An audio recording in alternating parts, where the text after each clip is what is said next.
ಇದೇ ವಿಶ್ವ ಯೋಗ ದಿನದಂದು ನಾವು ಕ್ಷಣಕಾಲ ನಿಲ್ಲುತ್ತೇವೆ, ಶ್ವಾಸ ಎಳೆಯುತ್ತೇವೆ ಮತ್ತು ನಮ್ಮೊಳಗಿನ ಶಾಂತಿಯ ಜೊತೆಗೆ ಮತ್ತೆ ಸಂಪರ್ಕ ಸಾಧಿಸ್ತೇವೆ. ಯೋಗವು ಕೇವಲ ಶಾರೀರಿಕ ಆಸನವಲ್ಲ, ಇದು ಶಾಂತಿ, ಸಮತೋಲನ ಮತ್ತು ಏಕತೆಯ ಪಥವಾಗಿದೆ.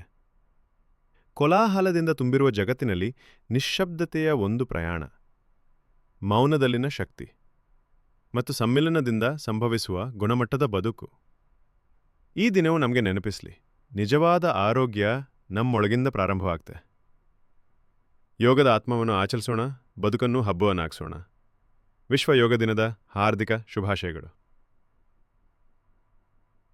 ಇದೇ ವಿಶ್ವ ಯೋಗ ದಿನದಂದು ನಾವು ಕ್ಷಣಕಾಲ ನಿಲ್ಲುತ್ತೇವೆ, ಶ್ವಾಸ ಎಳೆಯುತ್ತೇವೆ ಮತ್ತು ನಮ್ಮೊಳಗಿನ ಶಾಂತಿಯ ಜೊತೆಗೆ ಮತ್ತೆ ಸಂಪರ್ಕ ಸಾಧಿಸುತ್ತೇವೆ.